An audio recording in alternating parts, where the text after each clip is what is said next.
Happy Monday, and welcome here to another edition of Husker Online Headlines. Sean Callahan, Steve Sipple, back from a weekend. We had the in-state tour in Omaha. We'll get into that. We had basketball, but we also had the NFL Combine, and that's where we lead things off because now the NFL Combine is in the books.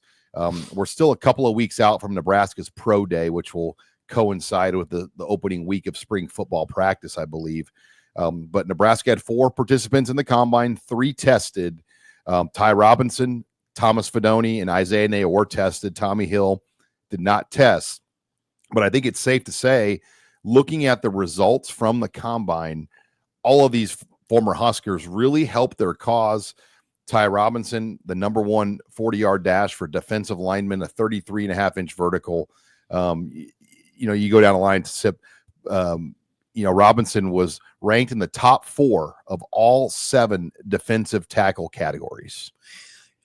I always want to push back on everything you say because I'm skeptical about everything in this world. But I think you're right. I think there's no doubt Robinson helped himself. I think 28 on the bench press is impressive too, because impressive. He's got long arms. That's pretty impressive. I mean, usually it's like little guys with short arms. They're like easy. Well, so here we go, taking immediate shots at me. Hey, Donovan Edwards, by the way, just as an aside, do you remember Donovan Edwards, a Michigan running back? 23 on the bench. Not a big guy. And not that little of arms. I watched that when I'm like, whoa. But you know what I'm talking about at the gym. You see the guys with the little dolphin arms are like, and I mean, when you're like 6'7", a big guy with long arms. It's impressive. It's pretty impressive. Yeah. I mean, I never know, like when we go down this road of saying there's no doubt that these guys help themselves, the film's still the biggest thing. It's not testing numbers. It can't be. But you can definitely say, I'd say Robinson helped himself. You can definitely say Fidone and Neyor didn't hurt themselves. I mean, they probably helped themselves. I don't know how much you can help yourself at the Combine with these numbers, but you definitely could hurt yourself, I think. Yeah, Neyor is a really fascinating, and I didn't use the other word.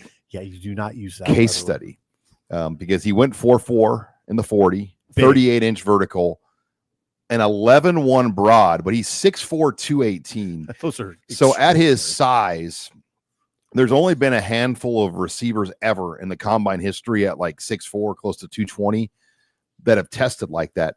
Now, he had a couple drops in the gauntlet drills and things like that, but I think he put enough out there to garner a late round pick. Really?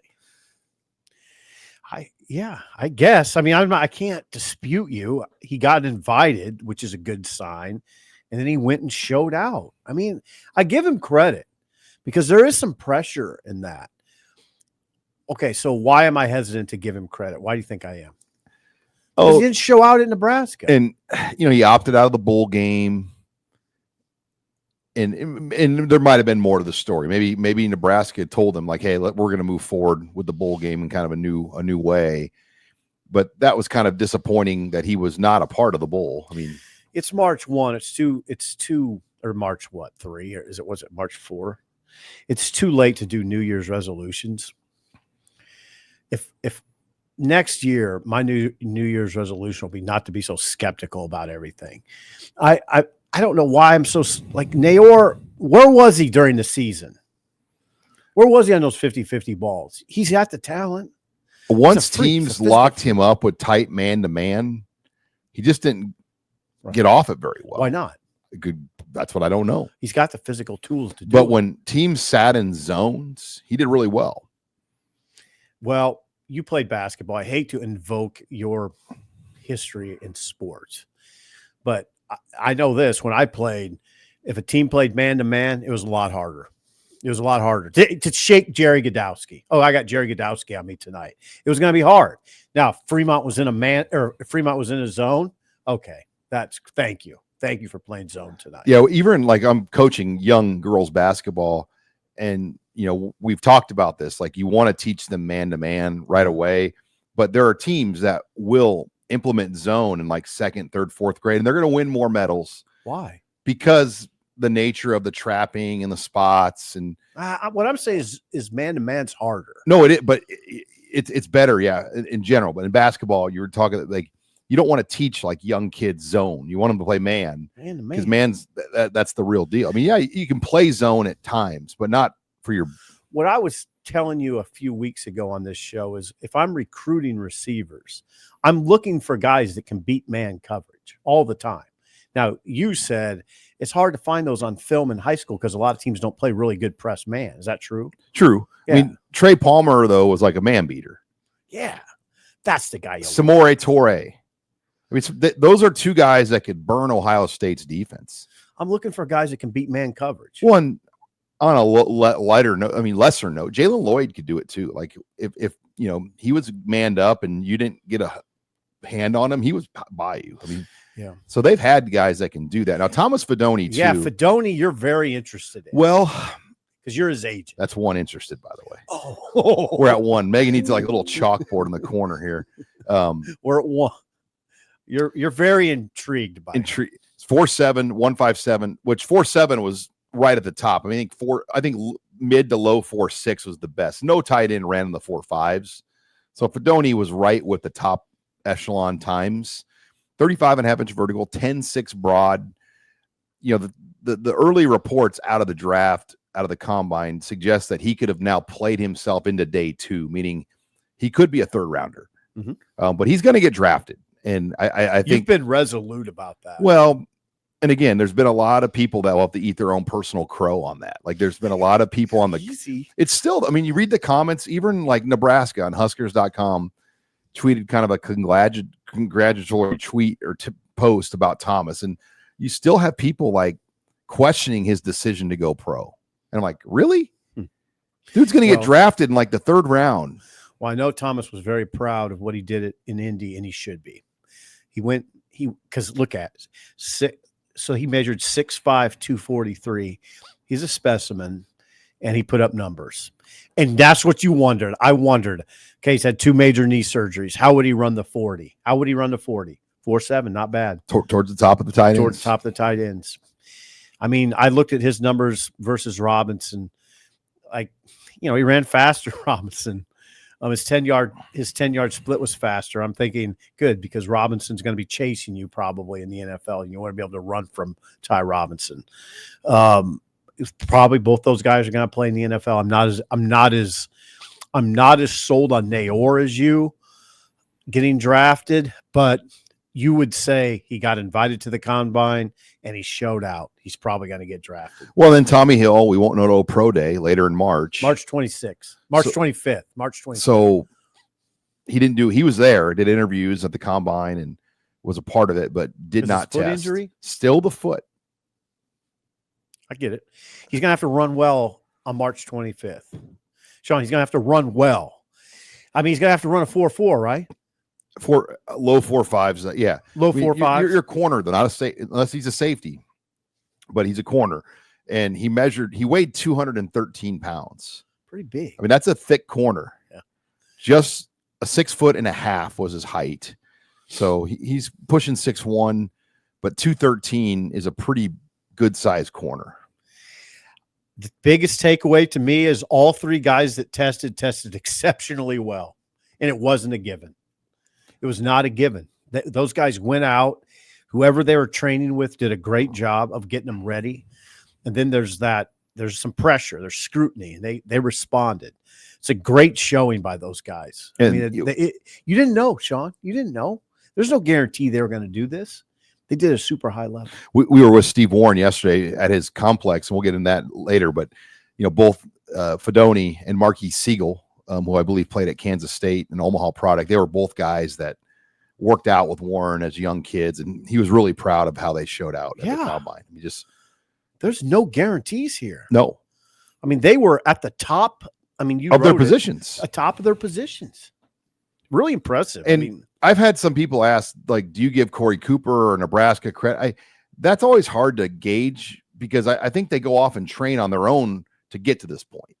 You give Nebraska some credit, but you specialized with high-level trainers for a good couple of months to get to this point. I think each of them did that. I'm not sure. I don't mind giving Corey Cooper some credit. Corey Cooper, just what I see at Nebraska. Why I know what I don't see. I don't see trainers going on in the field very often. I don't see guys coming off the field very often.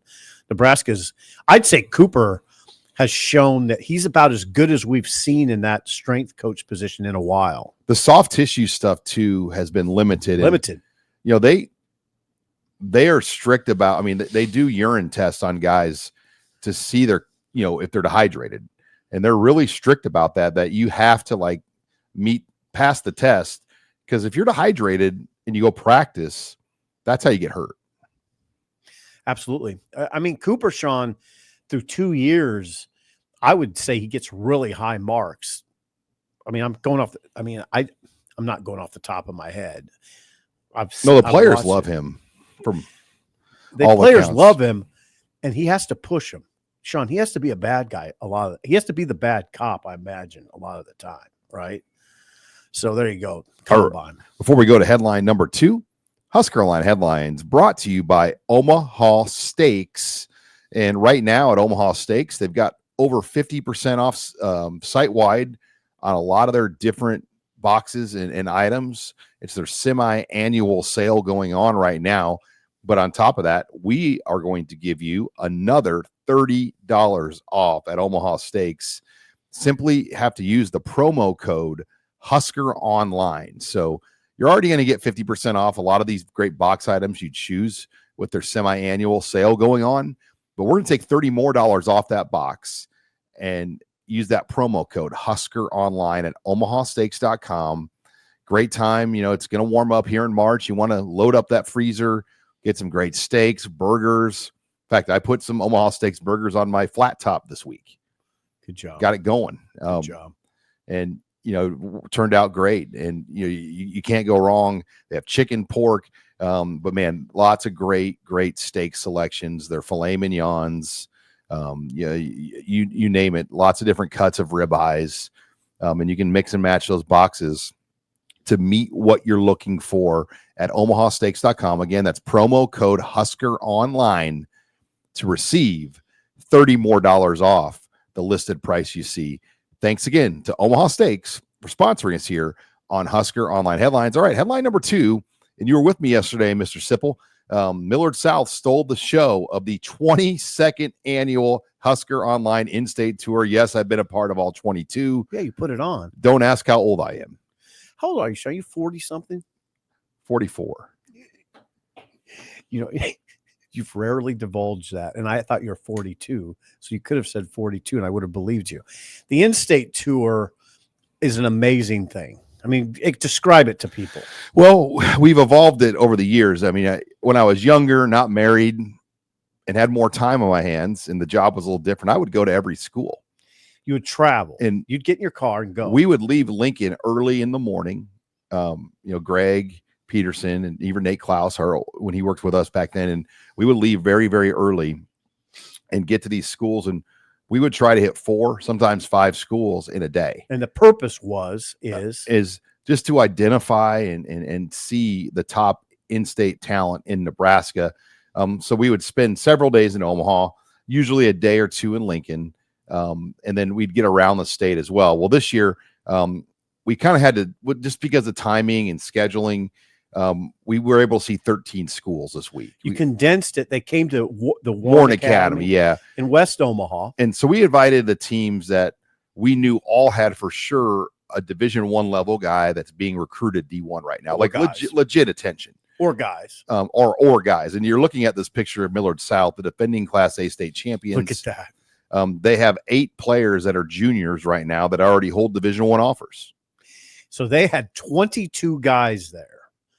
That now, so people understand, Millard South is an outlier, not team. What's the next highest total of team? I would say West Side and Central had about 10. Omaha Central has 3 guys, Torrey Pittman, Kylon Haney, and Caprice Keith, that are all Power 5 guys. So they have high level talent. West Side has 2 or 3 that are already like Power 4 level athletes. I think the other challenge, and I did my best, Sip, and you got to hear this, telling these kids how different recruiting is going to be. What'd you tell them? That the recruiting that we've watched the last few years is no longer the recruiting it is now, with the lack of spots and revenue sharing. And for a lot of these kids, they may have been Nebraska level scholarship players at one point, or Power 4 players to another school, but because of roster reductions, some of these kids might have to play down a level. They might have to play at an FCS level, a Division II level, a junior college level, and then play their way back up. Because what we've done is we squeezed it down to 105 roster spots that have a lot of money tied to them. So yeah, you addressed each bunch of kids, and I will tell you that you had their attention. You did. I was standing there watching you address these teams one by one, and those kids were listening. They got it. Now there's some no-brainers. Even for Isaac Jensen is a Nebraska target, no-brainer, right? Then who else? Not many no-brainers. Jace Reynolds is Jace Nebraska, Reynolds. But, the other, Brian and Munster and I talked about this. Barry Freeze, his teammate, right? At Elkhorn North. He's 6'3.5", verified. 232. So he's actually got a better frame than Jace Reynolds, and they're on the same team, and they play linebacker together. Reynolds, though, has an offer from Nebraska. Isaac Jensen has an offer from Nebraska. Those are the only two current juniors that have offers. And there's the Elkhorn North boys, Barry Freeze there in the very middle of that group. Standing next to him on his left, I believe, is Jace Reynolds. So, you get a kind of a look at the different levels of teams. But yeah, this is the norm. Most schools are 3, 4, 5, 6 guys, but Millard South, and I get it. I mean, by the way, did you know that their game this year, they were supposed to have Basha, Arizona come to Omaha and play? Because a year ago, Millard South paid tens of thousands of dollars to fly out there to play a game. Well, Basha, Arizona backed out of the game. So Millard South is going to Colorado. It's going to go. No, they're going to Las Vegas. I'm sorry, they're going to play a Nevada team. Yeah, so they will play in Las Vegas in a game against Arbor Creek, which is the defending runner-up in Nevada. They lost to Bishop Gorman in the finals, but that's a tough deal. I mean, they only have 3 home games, and it's the same schedule as a year ago. And one of their opponents last year forfeited, Omaha Benson, and Lincoln High forfeited at halftime of their game. So, there's a chance that they might only get 7 games in this year. It's a weird time in college football, or high school football. Yeah, the divide. It's big. I mean, there's the elite teams, and then there's not much of a middle anymore. Right. And then there's like a lower gap of teams. And, we've seen that happen with a lot of programs where, Matt Erickson, we need to probably break this on the air too. He officially has transferred to Millard North, and he's a 2027 offensive lineman that left Millard West. And there were 3 or 4 Division I level players that we talked to yesterday, Sip, that were formerly at Millard West, and they're now at other schools. Yeah, Millard West will have a new coach next year. Matt Erickson is the son of, people remember Mike Erickson, who was a starting tackle at Nebraska. 6'8". Yeah, his son is Matt is the son is 6'8", 270. Really impressive. Now this is a 2027 kid. Correct. Long time, a ways to go here, but Nebraska's offered him. And I met him, and he's super impressive. His dad's super impressive. His dad was a starting tackle here at Nebraska in 2004. He might have started at guard for a season too, but his last year was a tackle. So Matt benefits from his father. And like I said, Matt's impressive. When you meet him, he's a young kid, but he comports himself really well. And you can see that frame. You can't teach 6'8". Yeah, even in basketball, he played sparingly for whatever odd reason. But when he would go into games, like his impact was like, he went in the game at Pius this year, and he drew like 3 fouls in like 2 minutes. I can tell you why he played sparingly, because his coaches didn't know how to coach a post. They didn't know how to. Yeah, they didn't know how to use a 6'8" guy. Like my good friend who coached college ball, he was like, "Wow, I can't believe they only play this guy a couple minutes." They don't know how. They didn't know how. He was changing the game. They didn't know how to use him in their offense. because the post that people don't have posts like They don't have back to the basket posts. They don't have Big Country. Remember Big Country, Bryant Reeves? You know what? He looks like Big Country, Matt does. Big Country. That guy was. He does. I'm glad you brought that up. If people haven't seen Matt Erickson, think about Big Country. It's kind of what he looks like. He looks just like him. Yeah, it kind of does. Yeah. The other guys, there's some impressive Darian guys. Jones. Yeah, Darian Jones. Darian Jones he's an Omaha North junior. He's the second rated. We'll get to the top rated player in the state in a second. Darian is the second rated player in the state by On3. He's at Omaha North. I sat down with him. He is beyond impressive. I understand like from just sitting down with him why the intangibles would be so good. For one thing, he lives to return punts, which immediately gets your attention, right? Oh yeah, a kid that wants to return punts. Now he's a corner safety, could probably play either, like his brother. You know, his brother's Donovan Jones. We keep saying that, but remember Donovan in the Pinstripe Bowl? Sean played a lot of snaps. Surprised everybody by playing so much. He was a true freshman this year. Now Darian does not have a Nebraska offer. He has some kind of regional offers. Nothing from Nebraska, but that doesn't mean he won't. It doesn't mean he won't. Yeah, that Omaha North team. Look. I mean, I look at the teams that are coming back next year, and Millard South is clear number one. I would say West Side is clear two. Number two. Where would you put Central then? 3? No, I still would probably. Gosh, that's a good question. Who you'd go 3? Because there's a lot of teams that will. North. Omaha North might be 3. And I would say like Millard North is going to be in that discussion. Kearney will be. Lincoln Southeast will be. There's a lot of teams that are in that discussion to be a semifinal level team, I think, after the top 2. But it's pretty clear Millard South and West Side are at 1, 2, and Omaha North, right? Good looking group. Central's got high level talent. Yeah, Millard North has talent. LB West has talent. You see those teams that show up. Those are good looking players. Now Millard South, though, it's hard. Oh, Creighton Prep. We forgot to mention Creighton Prep.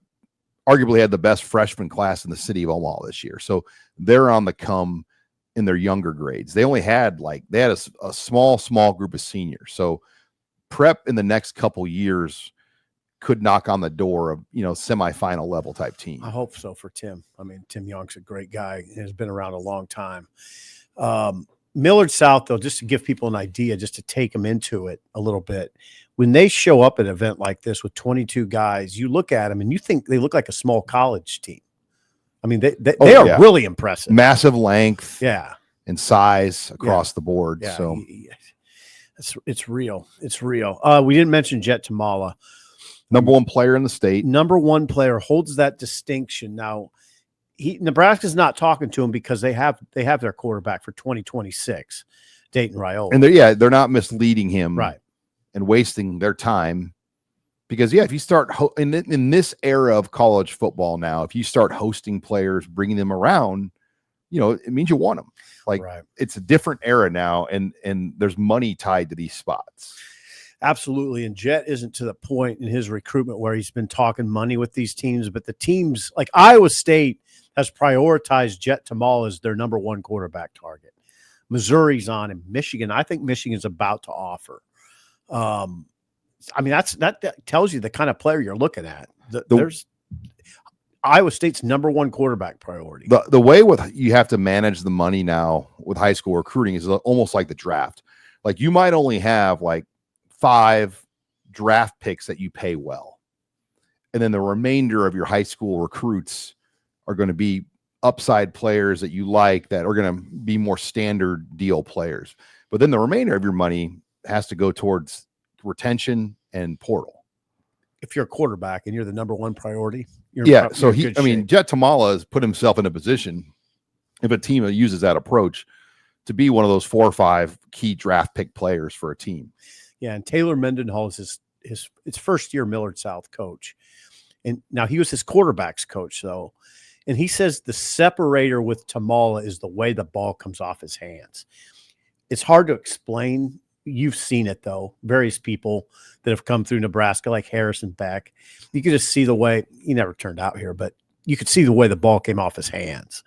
There's just certain guys it comes off different, and Tamala's that guy. Well, and I think his basketball dunk reel is kind of Tamala showed that he's an athlete too. I mean, 6'5" point guard, leads him in rebounding, and he's had a lot of dunks. I mean, like Taylor, his coach was telling me that, and that's what got my attention. Wait a second, he's a 6'5" point guard, and he leads them in rebounding. Tells you a lot about his athleticism. If he's not first in rebounding, now he's second. He's a special kid. Yeah, Millard South will be fun to watch. I mean, and of those 8 offers, 6 are skill guys. Oh boy.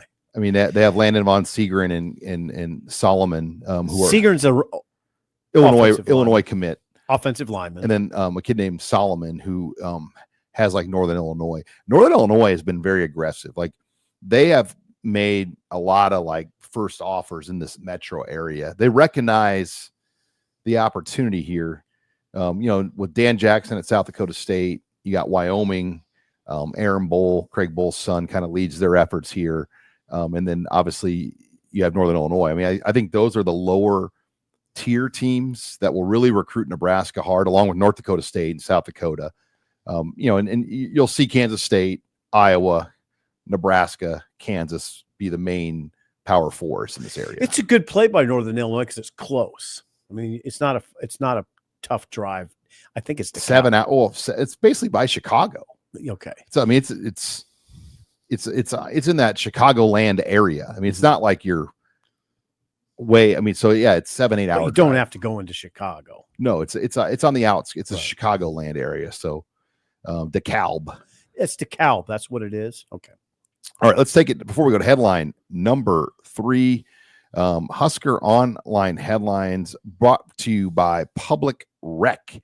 If you have never tried out Public Rec, check them out. They have high-level, high-quality leisure wear, comfortable wears, things that you can even wear to work. Lots of pants options, slack options, sweatpants, shorts, just solid color, simple, nice, classy things to wear out and about, quarter zips, long sleeve, button-up shirts, you name it. They have what you are looking for on their website at Public Rec. And if you've never tried out Public Rec, we're going to give you 20% off. Just go to publicrec.com/Husker. Again, that is publicrec.com/Husker. And we are going to give you 20% off your order of Public Rec. Check them out. I've got some gear from there, high quality stuff. Thanks again to Public Rec for sponsoring us here on Husker Online Headlines. All right, number 3, Nebraska basketball is not only in danger of not making the NCAA tournament, Stephen M. Sipple, they're in danger of possibly not making the frickin' Big Ten tournament. How did we get here? Well, they've lost 4 of 5. I mean, that's the short answer. Nebraska's lost 4 of its last 5 games. What transpired on Saturday in Lincoln at PBA at Pinnacle Bank Arena was a disaster. It's, they lose to Minnesota 67-65 on this kid named Brennan Rigsby's 3-pointer at the buzzer, basically, or a few seconds left. He had 20 points, by the way, and he was averaging 4.9. I don't know where he came from, but how did we get here? 4 or 5, 4 losses the last 5 games. It was shocking on Saturday. Why was it shocking? You were there. They were down by 16 in the first half. They were down by 18 early. And you were really confident, though, that they were going to be able to still pull it off. I was.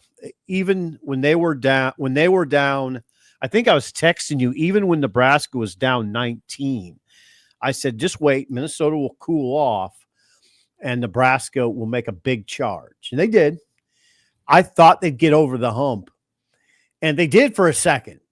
Remember, Juwan Gary's putback gave him the lead briefly with about, I'd say, 6 seconds left or so. That was it, though. Then a kid named Patterson pushed the ball up court to Rigsby, and bam, hits that 3 rolls it in from the wing, and you have a shocked arena. It was shocking. Yeah, just because the guy that scored all the points for Minnesota was only averaging like 4 points a game. Yeah, Rigsby, 4.9. And they had Garcia pretty much locked down to 9 points, which he was one of the leading scorers in the Big Ten. Dawson Garcia is the player you're talking about. He was averaging 19 plus a game. He finished with 9. They did a good job on him. Minnesota, I mean, you're like me probably. You catch these teams like Minnesota on TV occasionally. You see snippets of them. You see parts of games. I underestimated. This is the thing that kind of bothers me in a way, or maybe it should be emphasized. Minnesota and Nebraska are both 7-11 in the Big Ten. Yet we talk about Minnesota like they're so much worse than Nebraska. Number one, they're both 7-11 in the league. Number two, I watched the game. I don't know who's better. Minnesota's pretty good. Better than I thought they were. Well, Nebraska's not the same team with Burke. Like when Burke coming back has not been Burke, but pre-Burke injury, think about out of Oregon. That was the peak of what this team was, in my opinion. And he was healthy. And ever since he hurt that ankle and sat those games out, sat 3 games, we just have not seen him return to form. As we know, he's one of 14? One of 16 in 2 games. And that just, and Riley Wooster was a non-factor on Saturday. Disappeared. Connor Sejan has not been able to get going for Nebraska. He has little moments here and there. He hit 3 of 7 3-pointers on Saturday. But every time Bryce and Juwan touch the ball, people just double it. Like there is no lane to the basket for those guys. Not many.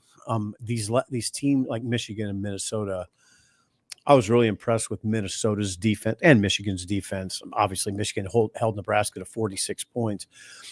Minnesota, though, I thought their scouting report on Nebraska was excellent. You were there watching the game. I don't know if you noticed.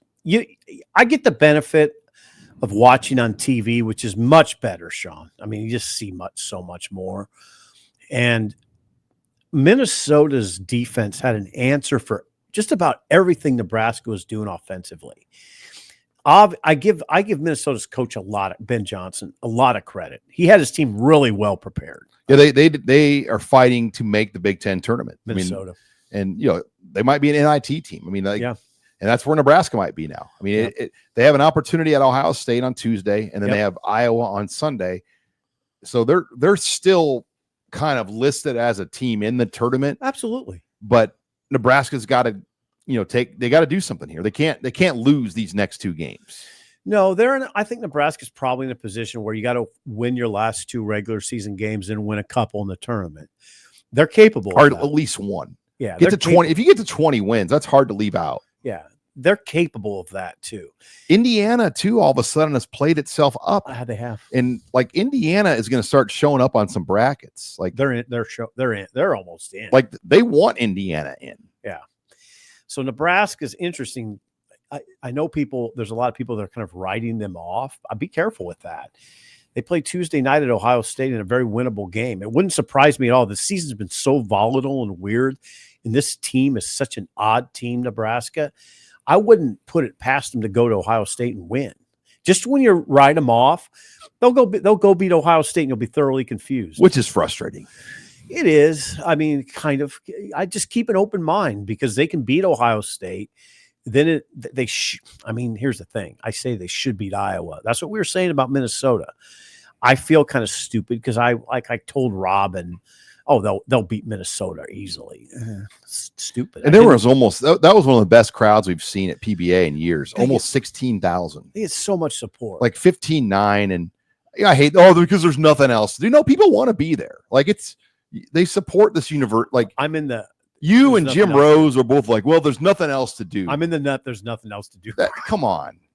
No, I'm staying in that crowd, Sean. People love Nebraska. They want to be around it on a Saturday afternoon. I think if they had elephants walking around in the arena, there'd be 15,000 people there.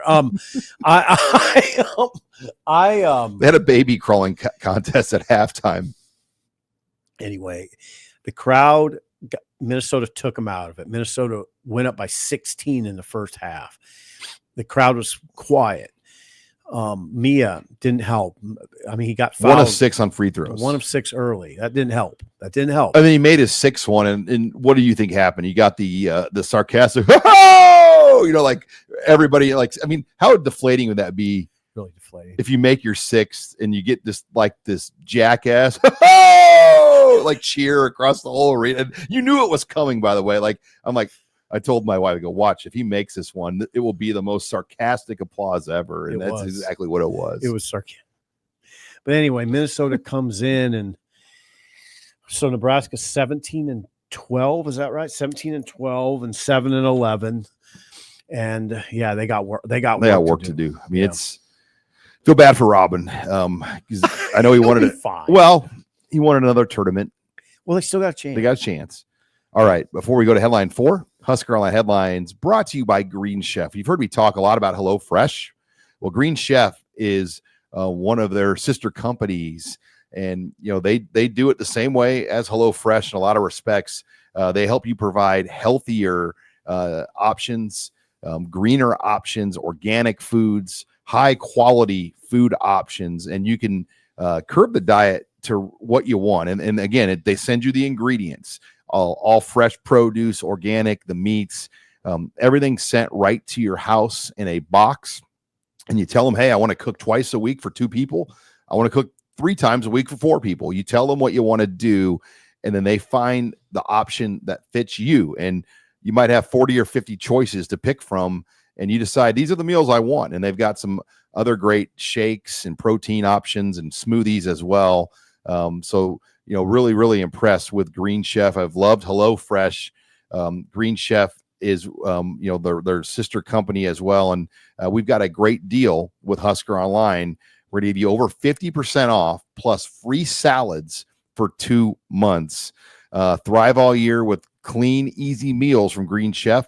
Just go to greenchef.com/HuskerFree. That's greenchef.com/HuskerFree, and use the code HuskerFree to get started with free salads for 2 months plus 50% off your first box.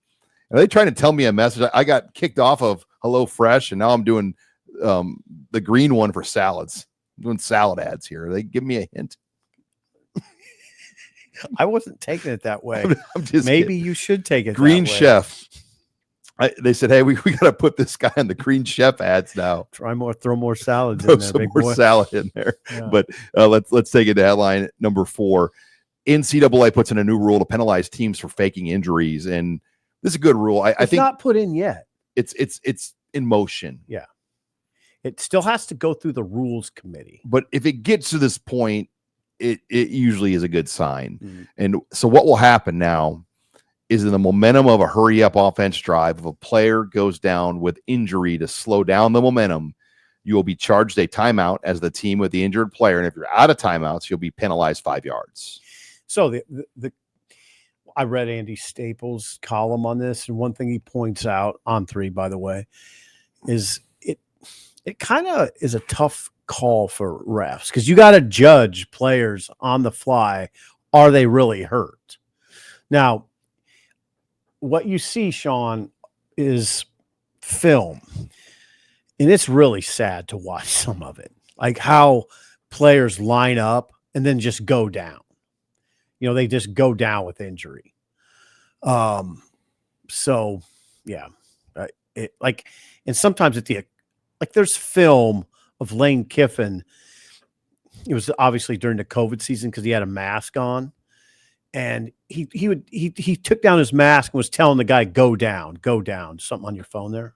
Oh, You got breaking news? No, I'm listening to you at the same time. Why do you do that to me, by the way? It's because it feels like I'm talking to a wall. Well, I'm listening to you. But yeah, so Lane Kiffin, there's film of Lane Kiffin with a mask that he pulls it down and just tells this guy to go down. When did this all happen? When did this all start? The hurry up offense. I mean, you go back to when Tim Beck really ramped it. I mean, remember the peak of Tim Beck? When, especially the game I'll never forget was the bowl game against USC when Bo was gone and he coached the offense with Barney Cotton as the interim head coach. And against USC, they were running it was a ridiculous amount of plays per quarter to the point where they had USC worn down, and they were operating at a very, very high pace, and they had elite offense back then. They had Amir. They had Amir Abdullah, Brandon Riley, Jordan Westerkamp, Kenny Bell. Yeah, it was a good offense. Kenny Bell was on that. It was a really good offense, and they can move it on anybody with what they did, but you'd see teams, in the Big Ten particularly, really fake their in. Like I remember Michigan early in the Bo era. There weren't a lot of hurry up offenses in the Big Ten in 2011 and 2012 and 2013. And, you would see like a traditionalist team like Michigan not doing that. And they would have guys go down against Nebraska. And it's really, when you watch the film, it's really, okay. So when you're watching live, you don't notice it as much, you don't but then when you see the film, it's really ridiculous. Like guys will just literally crumple to the ground. It's sort of comedic in a way. They just crumple to the ground. Like a sniper got them from up high, and they just go down. And it's ridiculous. It's almost like there's a signal, go down. And a lot of it's because the defensive coordinator is not prepared to get a call in. It's kind of funny, but there'll be times though when someone's really hurt.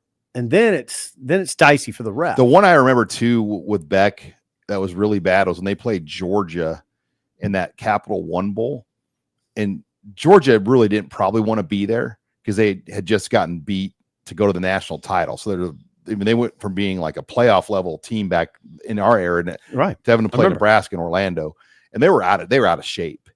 And Nebraska was they wanted the game. I mean, Bo wanted the game, and they came out running at such a high pace. Georgia would have these big guys. They couldn't get them off the field. They were trying to substitute, run guys on and out, and they weren't set. We've watched those films. I think Nebraska fans forgot how good they had it. Those were good offenses. They were. They executed at a really high level too. Yeah, they had players. When you go watch, dial that game up on YouTube, you're kind of like, wow, that's a good team, man. They were good. They got you off balance too. Yeah. They knew how to. I mean, they never really. They had a couple games here and there, like 2013 at Michigan State. That was a tough one for them where they couldn't do much. They still almost won the game, though. Yeah. I mean, DeMornay ran a punt back late, and they had Alonzo Moore dropped the ball in the end zone. Well, this is a step forward for college football. This has gotten embarrassing.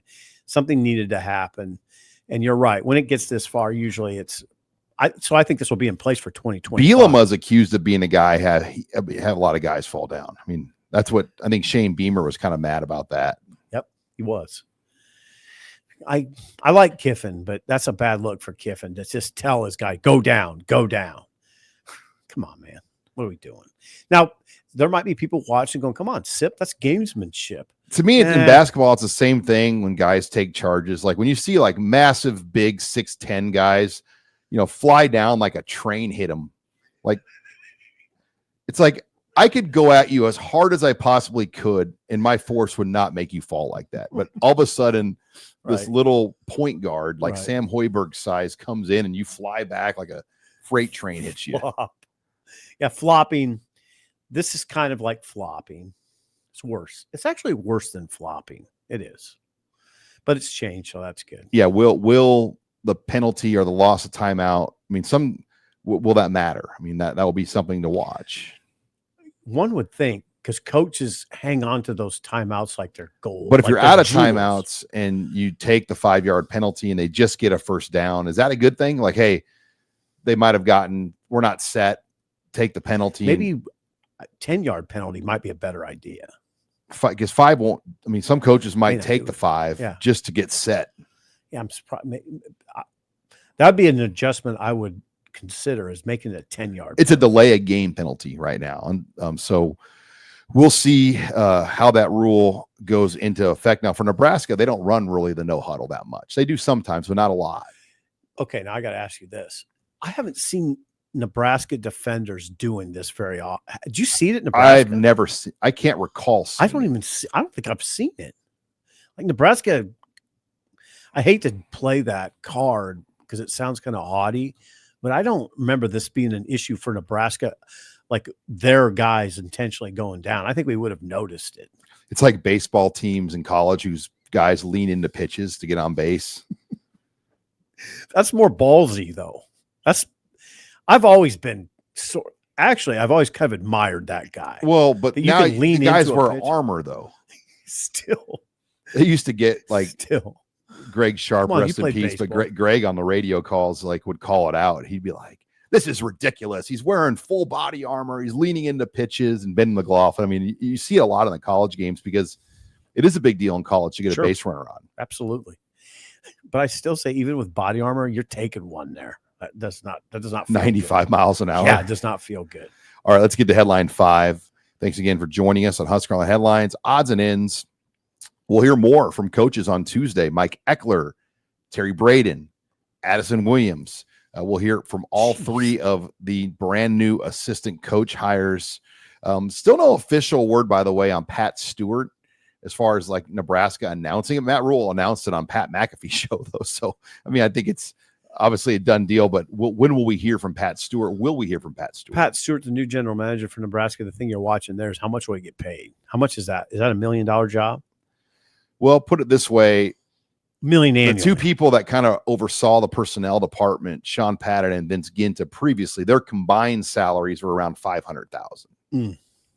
Okay. So he's going to be higher than those for sure. But I think the range we're seeing in college football for those GM jobs is $800,000 to $1.5 million being the top for Michael Lombardi. That's why I'm glad you said that, because people would be like, "What's Sipple throwing $1 million out there annually?" Because that's what. Well, Jim Nagy, yeah, I mean that's what people speculate he'll make at Oklahoma, right? And Lombardi, as you said, $1.5 million for Belichick at North Carolina.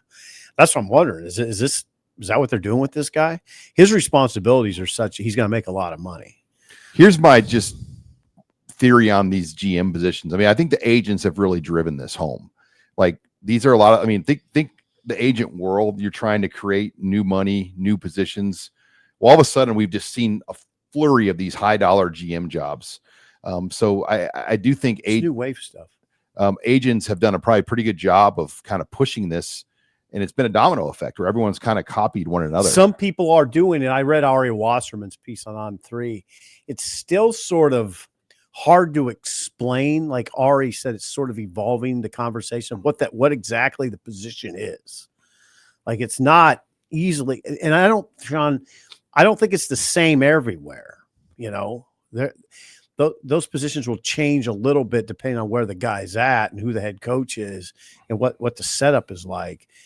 You can't, I mean, like I said, Ari wrote a column about it, and it's sort of indefinite what the position even is, you know, what the duties are, you know. Well, if you're like who has more power, the head coach or the GM?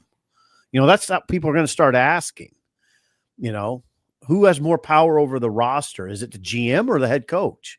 In the NFL, you could say the GM, right?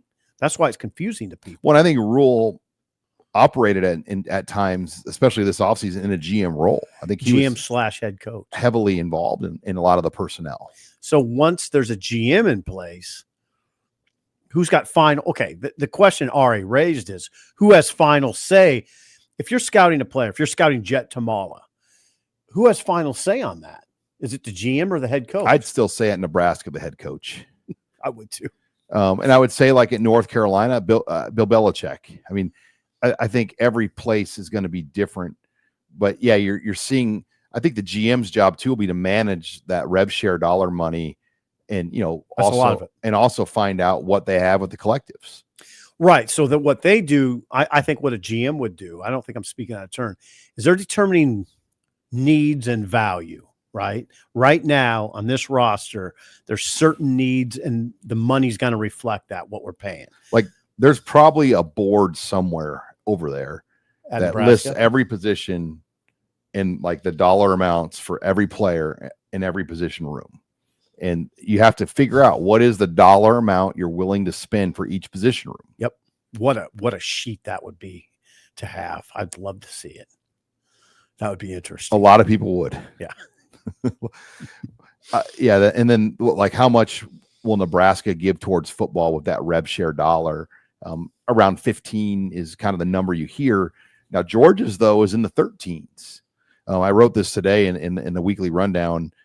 Georgia unveiled kind of how their $20.5 million will be divvied up. And for them, 13.5 will go to football, 2.7 to basketball, which is about what you'd think Nebraska is going to be at. 900,000 to women's basketball, while baseball, track, and gymnastics will receive a good chunk of the remaining 3.4 million. Now, you would tack on a number, for instance, you say 13.5 million in football, tack on the collective money, right? Correct. But there's a clearinghouse. So the biggest thing the collective is going to be involved in, a lot of it will be housing deals, cars.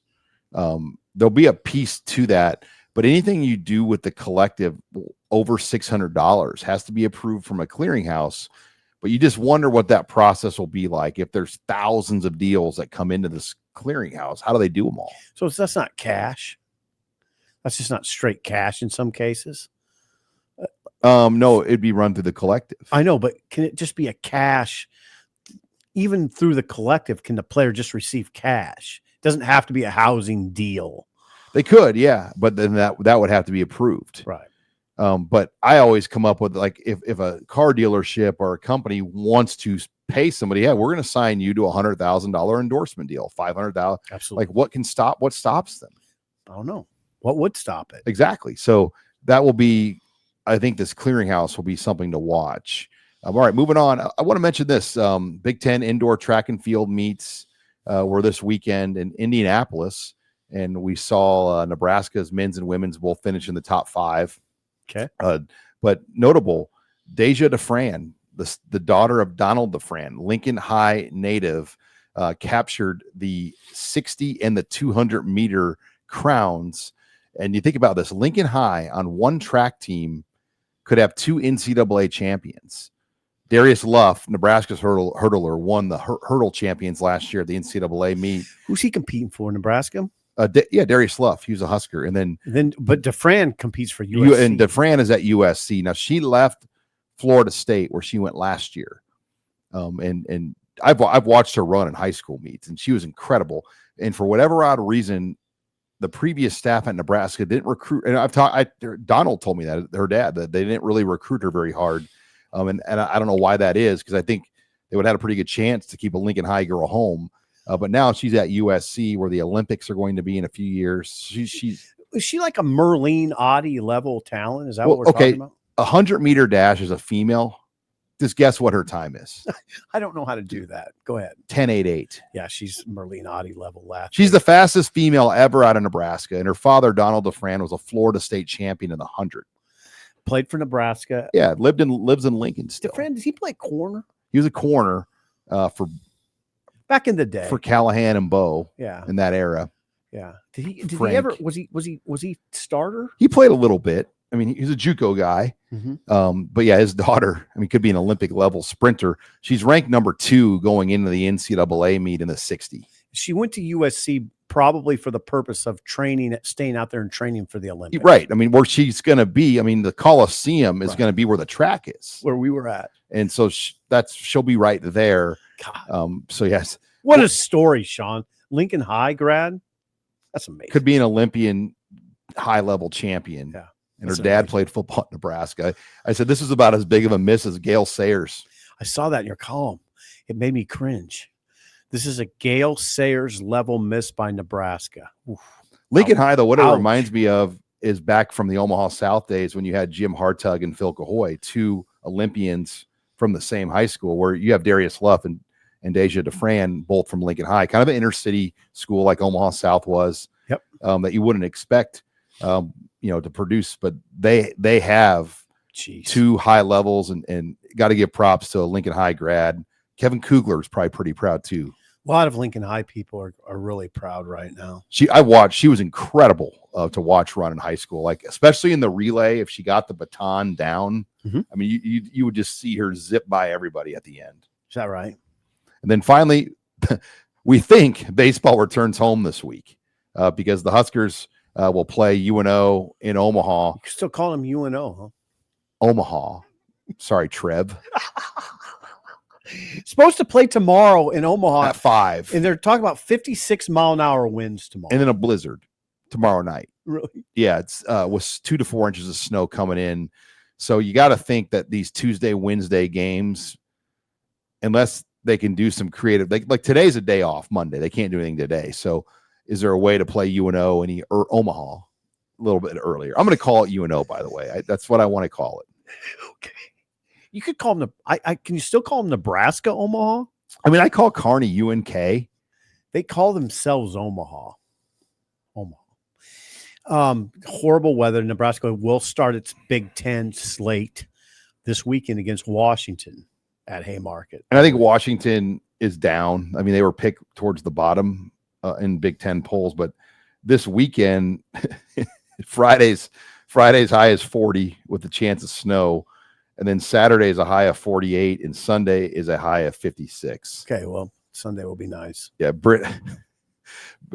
Spring baseball is brutal. It's brutal. It's just brutal. It's so brutal. You got to be a tough kid to stand out there. You do. Spring football is brutal. I mean, it is. We've seen a lot of practices here where you're just like, wow. And Nebraska has gone to a later spring. They start later than, there was times where spring ball was starting like February 28th. And we saw some rough practice, just conditions. Because a lot of those coaches say, we're going out. We're going out. Sorry.